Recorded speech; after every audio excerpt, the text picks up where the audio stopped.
Eu sou a Nicole Zegbe de Curitiba e eu quero conversar um pouquinho com vocês sobre a relação entre astrologia e mitologia. Partindo do axioma hermético, principal conceito, se não um dos principais fundamentos da linguagem e do pensamento astrológico, eu vou estabelecer uma relação entre mitologia e astrologia. Então, que conceito é esse? O que exatamente ele diz e quais as suas implicações na prática astrológica? O conceito é chamado de lei da correspondência e parte do pressuposto que todas as coisas, todos os níveis de existência têm uma ligação entre si, que existe um padrão conectando todas as realidades visíveis e invisíveis, de tal forma que o micro é como o macro, o que está dentro é como o que está fora e o que está acima é como o que está abaixo.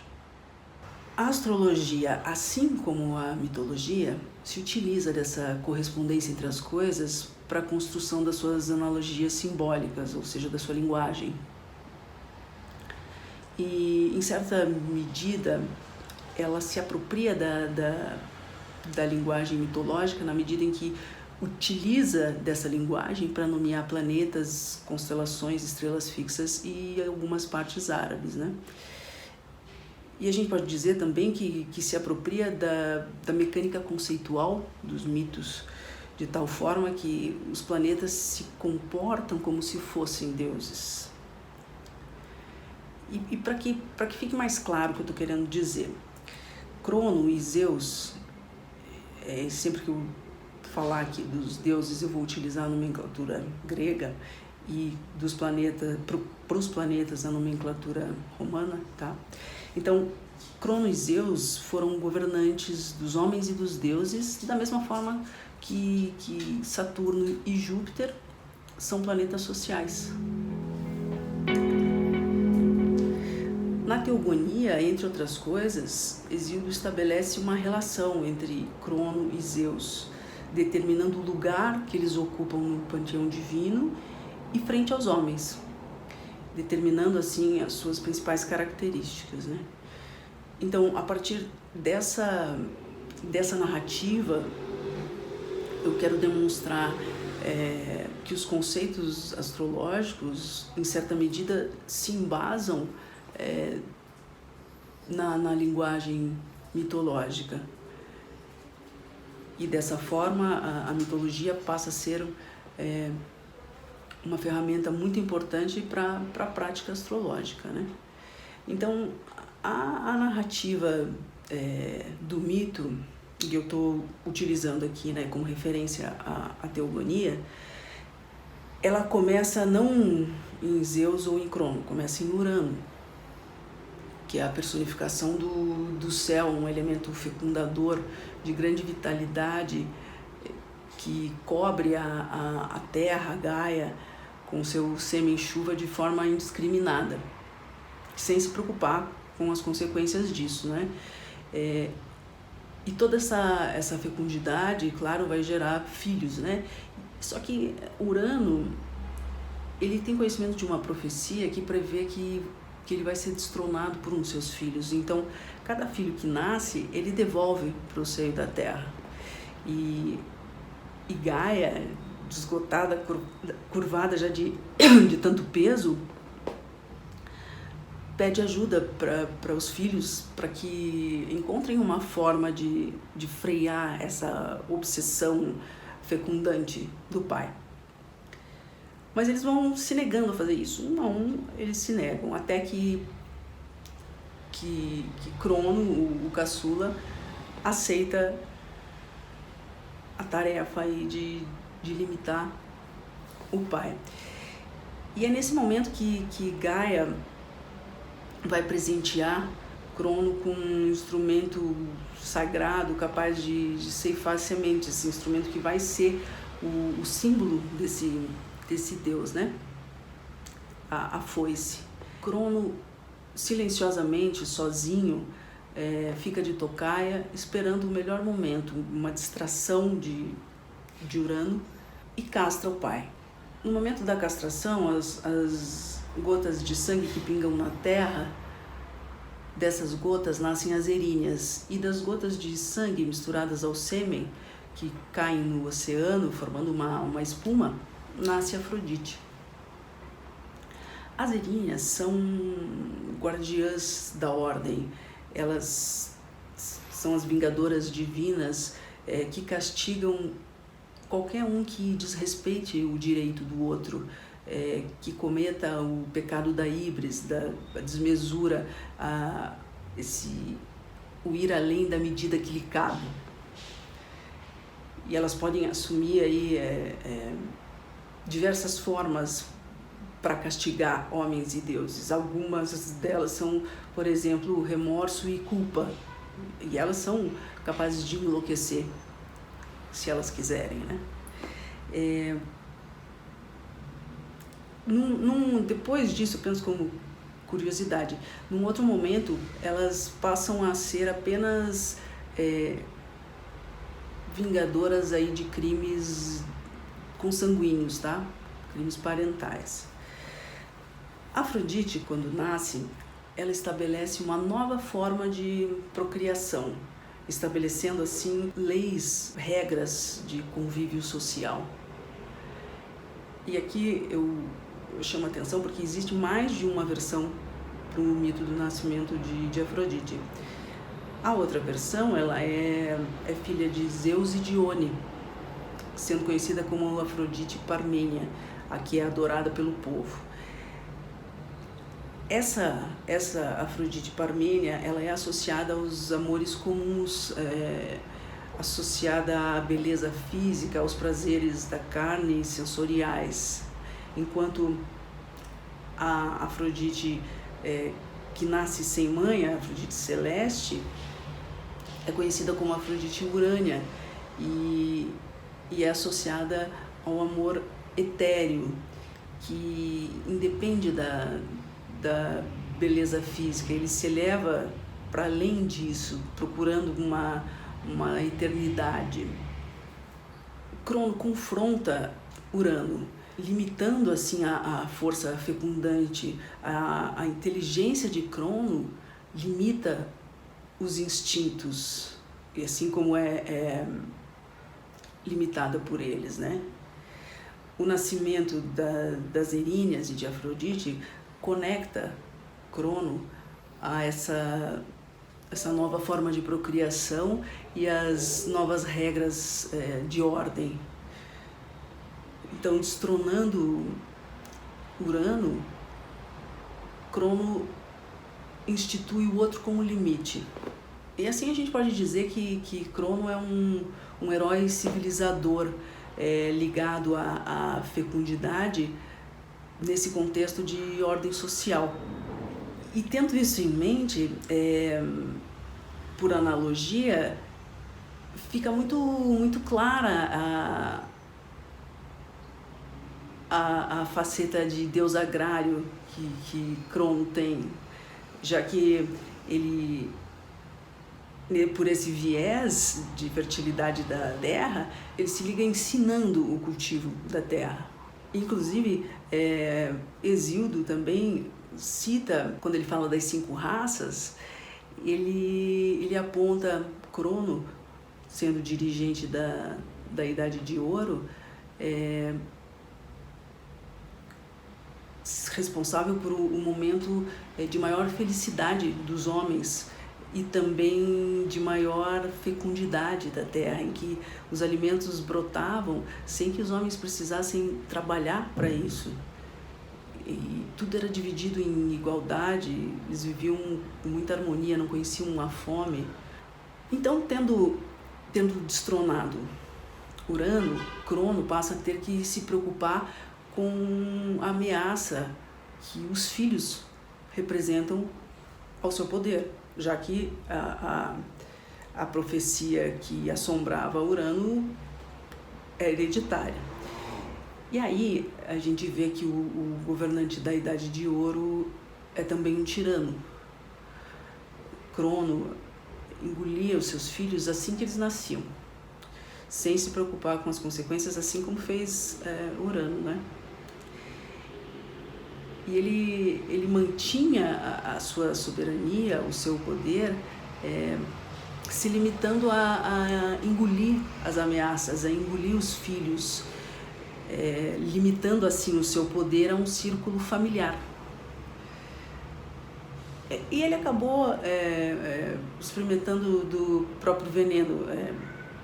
Ele acabou sendo destronado pelas mesmas forças, pelos mesmos poderes que ele utilizou para destronar Urano, né? A artimanha, a astúcia feminina e a ordem. Foi Réia, a esposa dele, que, utilizando de um ardil, assim que o filho nasceu, Zeus trocou o filho por uma pedra toda enilhada em panos e deu essa pedra para que Crono engolisse, e ele engoliu. E foi dessa forma que Zeus se livrou de ser engolido pelo pai. E veja, eu acho aqui importante que a gente preste muita atenção no como agem os deuses, como Crono faz para destronar Urano, de que forma ele reage às ameaças ao seu poder, de que forma ele reage à questão de ser destronado por um filho, essa possibilidade de ser destronado por um filho. Porque a partir disso a gente consegue estabelecer características muito claras de Crono, e com o andar aí da narrativa a gente vai conseguir fazer isso também com Zeus. Ou seja, por analogia a gente consegue determinar, visualizar com clareza a essência de Saturno e de Júpiter, né? Então, Zeus, diferente de Crono, não ficou de tocaia. Zeus declara guerra. Ele faz do que Crono fez uma disputa familiar, ele faz uma guerra, ele faz uma disputa social. Ele convoca os deuses de várias linhagens para que façam com ele uma aliança e lutem ao seu lado. E eu não vou entrar em mais detalhes sobre a guerra em si. O fato é que Zeus vence e manda o Crono para o Tártaro, né? O que eu quero focar aqui é de que forma ele vai neutralizar a ameaça que Crono ainda representa e a ameaça que os seus filhos representam ao seu trono.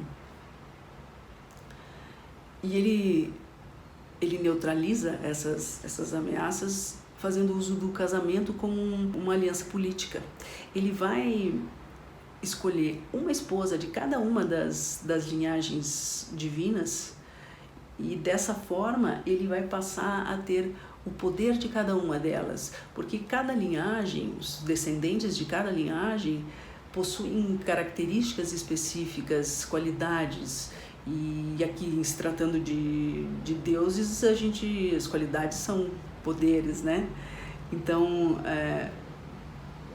quando Zeus se casa com as esposas, cada uma de uma dessas linhagens, ele passa a possuir os mesmos poderes que elas, assim que ele se casa. Então, possuindo o poder de cada uma das linhagens ao se casar, ele acaba possuindo o poder sobre as linhagens, já que ele passa a ter um poder absoluto, né? Assim que ele assume o reino, ele se casa com Metis e Temis, de linhagens aquática e terrestre, fazendo aqui uma analogia à natureza de Afrodite e das Eríneas. Então ele assume poder, ele passa a ter poder sobre a astúcia feminina e sobre a lei, sobre a severidade vingadora dos deuses em relação à quebra aí dos direitos do outro, da ordem. Sendo esses os poderes que Crono utilizou para derrubar Urano, Crono deixa de ser uma ameaça para Zeus. E além disso, quando ele se casa com Metis, como eu tinha falado, ele passa a possuir os poderes dela, né? E o poder que Metis tinha era o de prever qualquer armadilha, qualquer estratagema que pudessem fazer para prejudicar, né? Então, Zeus passa a ter esse poder e ele já sabe, ele tem consciência de que o filho capaz de tirar o trono dele nasceria de Metis. Então, sabendo de tudo isso, Zeus engole Metis. Ele engole não a ameaça, ele engole a matriz da ameaça, a fonte geradora da ameaça. Dessa forma, ele se livra permanentemente de qualquer ameaça que pudesse acontecer. Então, se ao castrar Urano, Crono desencadeia o nascimento de Afrodite e das Erinhas, estabelecendo assim novas regras de convivência social, estabelecendo o outro como limite, Zeus, quando destrona Crono, abre a caixa de Pandora, o que equivale a dizer que ele institui a falta no homem. E entre as inúmeras consequências disso, dessa falta, está a necessidade de trabalhar, coisa que até então os homens não conheciam. Agora veja, Pandora é fruto da cisão entre os homens e os deuses, ela é símbolo dessa cisão. E essa cisão ela é proveniente de uma disputa entre Prometeu e Zeus. Prometeu é um titã, a mesma natureza de Crono. E aqui eu quero relembrar que Crono foi o dirigente aí da Idade de Ouro, momento de maior felicidade para os homens, o que estabelece entre Crono e os homens uma relação particular, especial, né? E Prometeu, assim como Crono, tem uma relação especial com os homens. Ele tem muito apreço pelos homens. E também, como Crono, tem uma rivalidade grande aí com Zeus, né? Então, essa rivalidade, essa disputa, que acaba provocando a cisão entre os homens e os deuses. Prometeu, com uma intenção aí de provocar, de provocar é a palavra exata. Ele presenteia Zeus na frente de outros deuses com algo fraudulento, para enganar, assim, uma linguagem mais informal, para tirar um sarro, assim, né, para fazer ele fazer papel de bobo, vamos dizer assim. E Zeus se irrita muito com isso, e sabendo que Prometeu tem um grande apreço pelos homens, ele castiga os homens por causa disso. E o castigo é impedir, tirar deles o fogo sagrado. Mas Prometeu, que não se curva a nada, né, utiliza aí da sua inteligência, do seu pensamento curvo, esse sim é curvo, e rouba o fogo sagrado, devolvendo para os homens. E nesse momento, Zeus muda a estratégia dele. Ao invés dele castigar, ele presenteia. Ele presenteia os homens com Pandora, que é o belo mal, né? Pandora vai levar aos homens todo tipo de infortúnios, mas ainda assim eles se afeiçoam a ela, eles se alegram com Pandora. E isso impossibilita Prometeu de ter qualquer reação. Então, Pandora é símbolo da cisão entre homens e deuses. Esse momento em que eles deixam de se alimentar da mesma comida que os deuses, de falar a mesma língua que os deuses, em que a natureza deles tem que ser revista de certa forma, e eles passam a ocupar um lugar entre deuses e animais sem se identificar com nenhuma dessas naturezas. Então, Pandora marca o momento em que Zeus institui a falta no homem, estabelecendo assim a condição humana como ela é hoje. Essa narrativa da disputa de poder entre Crono e Zeus estabelece uma dialética divina entre bem e mal, benéfico e maléfico, que está além do bem e do mal, porque não existe bem e mal para os deuses. Então talvez seja mais próximo do sentido divino dizer que essa narrativa de disputa de poder entre esses dois deuses estabelece uma dialética entre quem vence e quem perde. Sob a luz dessa trama mitológica, as dignidades essenciais de Vênus, Saturno e Júpiter fazem muito sentido. E eu não estou dizendo aqui que o mito é um fator de atribuição de regência, tá? Longe disso. Então, o que eu vou fazer agora é pensar alguns trechos aí dessa narrativa, estabelecendo uma correspondência com as dignidades essenciais desses planetas. Então, vamos lá. Vamos primeiro pensar em Afrodite. Vamos pensar aqui nas duas versões do mito de seu nascimento. Afrodite Parmênia, que é uma das versões do nascimento, se associa ao amor comum, à beleza física e aos prazeres sensoriais.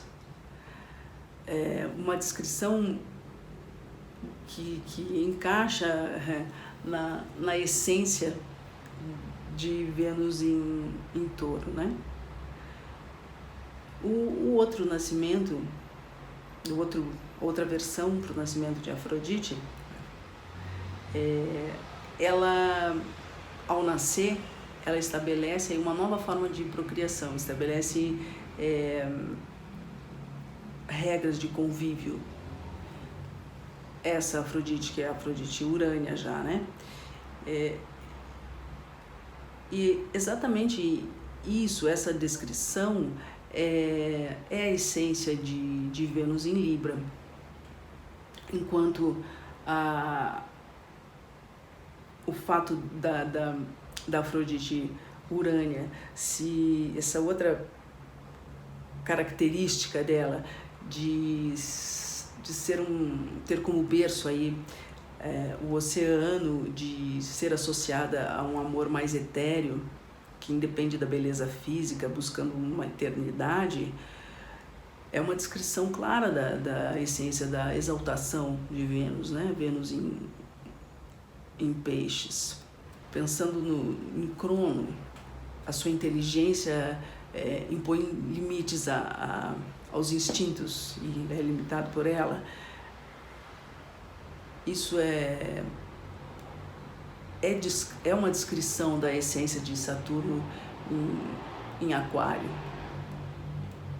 Assim como pensar na faceta agrária, na fertilidade a qual ele é associado da terra e a limitação que ele faz do poder, deixando ele atuando só no círculo familiar, são características, são essência de Saturno em Capricórnio. E ao castrar Urano, né, ele institui o outro como limite, promove aí o nascimento de Afrodite, sendo a sua exaltação num signo de Vênus, Saturno em Libra, né? É muito encaixadinho isso. E pensando em Zeus, a gente tem aí no primeiro casamento com Metis, ele adquire poder da linhagem aquática, análoga à natureza de Afrodite. E Vênus se exalta em Peixes, sendo Peixes a regência de Júpiter, né? O segundo casamento, que ele adquire poder sobre a lei. A lei é a essência de Júpiter em Sagitário. E a última característica, até uma coisa que eu não falei assim especificamente, mas Zeus é um símbolo de fertilidade. Todos esses casamentos, todos os casos amorosos que ele tem, representam uma fertilidade, porque sem ter caso amoroso, sem casar com um monte de gente, não existe como ter filhos. Então, essa é a forma como a fertilidade de Zeus é representada.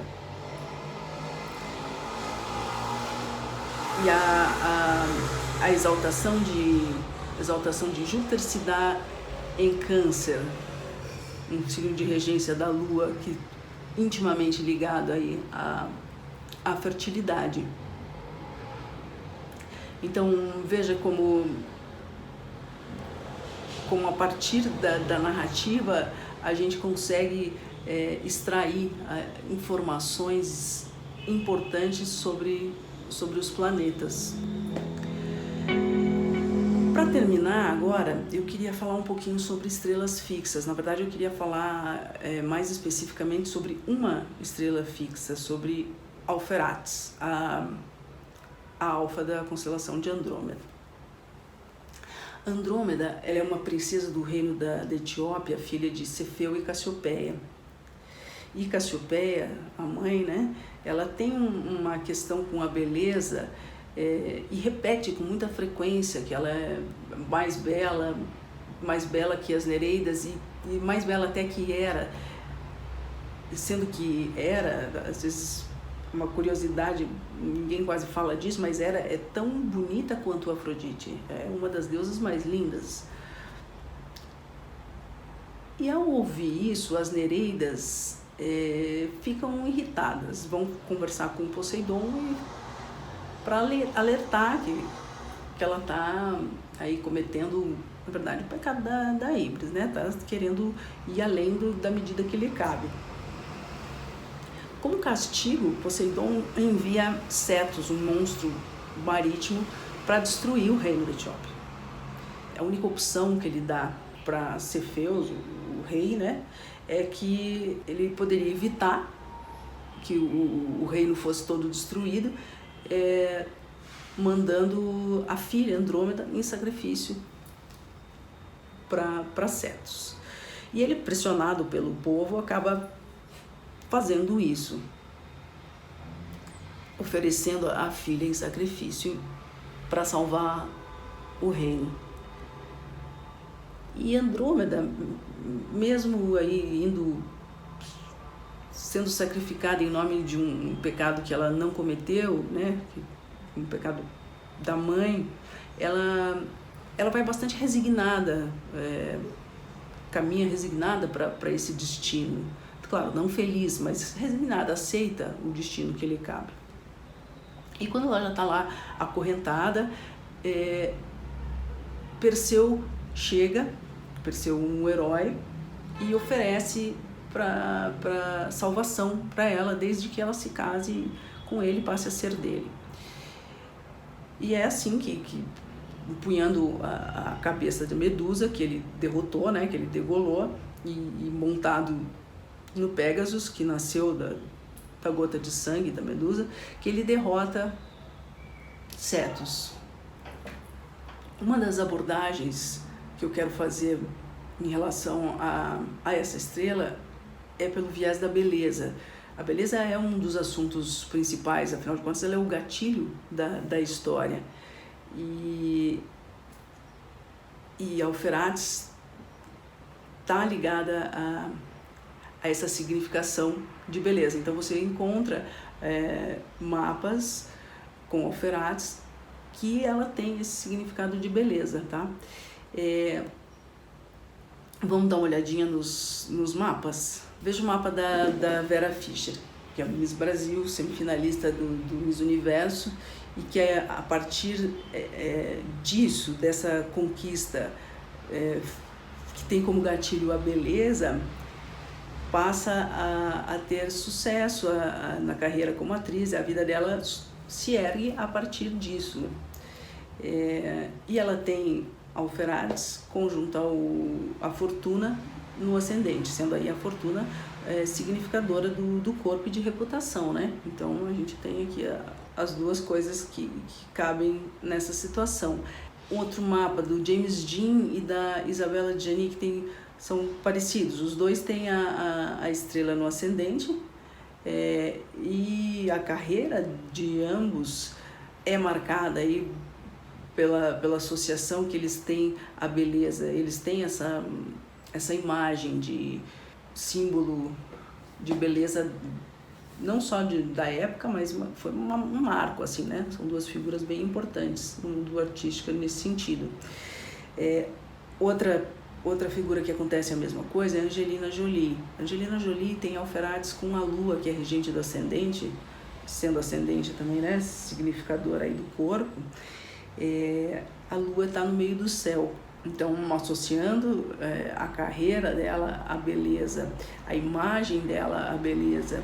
E a Angelina Jolie é considerada aí uma das mulheres mais bonitas de todos os tempos, né? Outro mapa interessante também nessa pegada aí de símbolo de beleza é o do John Travolta, que tem a Alferátis no meio do céu. Ele é um símbolo da década de 70. Ele é a imagem da beleza da década de 70, né? Quem não viu os embalos de sábado à noite? E em todos esses casos, a estrela apareceu relacionada à imagem beleza física, assim, né? Mas a Alferátis não fica restrita só a esse tipo de beleza, tá? Veja o mapa da Elis Regina. A gente tem Alferátis ali com Mercúrio na casa 10, sendo Mercúrio o significador natural da comunicação, da voz. Ele é o mensageiro dos deuses. E no mapa dela ele rege também a casa 3, que é a casa da comunicação. E vamos e venhamos que Elis, para mim, é a voz mais bonita que já teve aqui no Brasil, mas se não é a mais, é uma das com toda certeza. E assim como esse mapa que traz um viés diferente, que não a beleza física, existem outros. Que eu não trouxe aqui todos os mapas, porque tem muita coisa, mas, por exemplo, o Bach também tem, compositor, né, de clássica. Eu acho que vale a pena para quem acha interessante, se interessou, dar uma pesquisada, porque vai encontrar muita coisa em relação a essa estrela com esse significado aí da beleza. A outra abordagem que eu quero fazer é pelo viés da literalidade.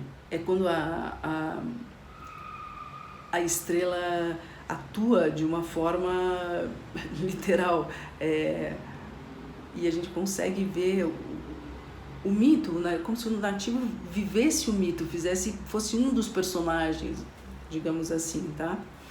E eu trouxe para isso como exemplo o mapa do Herbert Viana, que em 2001, fevereiro de 2001, sofreu um acidente quando voava de ultraleve. Estava ele e a esposa em Angra, e o ultraleve acabou caindo no mar e a esposa faleceu. Então eu vou usar essa situação como exemplo desse viés da literalidade. Vamos lá dar uma olhadinha. Então a gente tem aqui o mapa natal do Herbert Viana, com a Vênus conjunta a Alferates, sendo Vênus a regente da casa 7 do mapa dele. Então a Vênus atuando conjunto a Alferates vai agir nesses assuntos de casa 7, os assuntos relacionados aí à mulher dele. No ano do acidente, o ascendente dirigido chega nos termos de Mercúrio, sendo participante a Vênus. Então, a gente já tem a ativação de Vênus e, consequentemente, a estrela Alferates nesse ano. Uma outra coisa, Mercúrio, conjunto ao Sol, sendo Sol, conjunto à estrela Mencar, que é a alfa da constelação de Cetus. Cetus, o monstro enviado por Poseidon para destruir o reino da Etiópia, e ao qual Andrômeda é enviada para ser sacrificada, né? Eu não coloquei aqui a estrela aparecendo, porque como ela não é o foco da apresentação aqui, eu não quis confundir. O cronocrata desse ano, por profecção, é Júpiter, a 6 graus de Aquário. Então, a gente tem aqui ativados Júpiter a 6 graus de Aquário, a Vênus com Alferates e o Mercúrio ativando aqui o Sol com Mencar. Aí veja a posição aqui da Vênus por progressão secundária. Chega aqui a 6 graus de Touro. Ou seja, ela faz aqui uma quadratura exata com o Júpiter, o cronocrata do ano, que tem um trânsito nesse ano de Netuno, 6 graus de Aquário. Veja, normalmente a astrologia tradicional não utiliza os planetas transaturninos, mas também não fecha os olhos para eles. A gente tem Netuno transitando por um planeta importante nesse ano, um cronocrata, e, além disso, um planeta angular no mapa natal. Dessa forma, a gente tem Júpiter, o cronocrata por profecção, conectado a Netuno, a Poseidon. E esse mesmo Júpiter aqui, no mapa da Revolução Solar, conjunto ao Sol. O mesmo Sol que tem com ele a estrela Mencar, a alfa de Cetus. Agora vamos ver aqui o mapa então da Revolução Solar. Vou falar mais algumas coisas. Ascendente do mapa da Revolução Solar, conjunto a Alferates, confirmando aí o testemunho, a atuação dessa estrela no ano do nativo, né?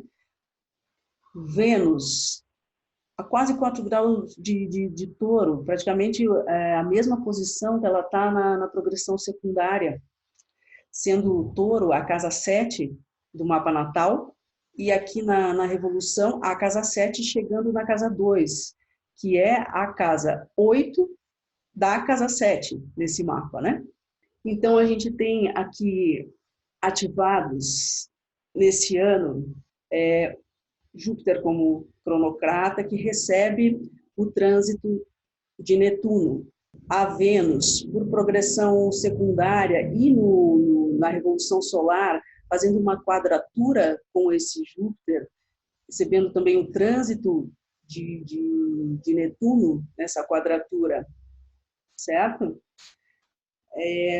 O Sol conjunto a Mercúrio, que é um dos cronocratas, aqui por termos, né? E aqui na Revolução Solar, o Sol, de novo, envolvido com os planetas que estão ativados nesse ano, com Júpiter, com Mercúrio, com a Vênus.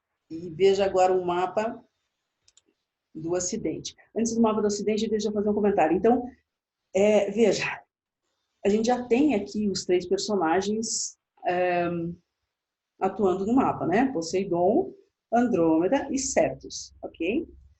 No dia do acidente, e eu peguei aqui esse horário, o horário que foi divulgado pela mídia, tá? O meio do céu, para esse mapa, bem próximo à estrela Alferatis. E aqui você vê Marte, que é o planeta que rege esse período por profecção, a 24 graus de Escorpião, fazendo aqui antícia a 6 graus de Netuno, o que equivale a dizer, vamos voltar ali naquele mapa, que ele ativa aqui Júpiter, essa Vênus aqui em Touro, e uma outra curiosidade é que esse Marte, essa oposição aqui a Saturno, do Marte aqui no dia do acidente, uma oposição exata, é uma repetição do mapa natal, dessa posição do mapa natal. A literalidade do mito, com 3 de seus personagens nesse mapa, Poseidon, Andrômeda e Cetus, é muito impressionante, né? Agora, claro, literalidade é um exagero, até porque o mito não é o único parâmetro de interpretação e significação de uma estrela. É sim um instrumento muito importante, capaz de alinhavar informações, alinhavar o enredo de um mapa. Então, não é uma alegoria dispensável. A correspondência, a analogia entre os personagens, os protagonistas da narrativa mitológica e os planetas é uma fonte de conhecimento riquíssima e que deve ser aproveitada, né? Então, eu fico por aqui e me despeço com uma frase de Homero. O destino é obra dos deuses. Se fiaram a ruína dos homens, foi para que poemas fossem gerados à posteridade.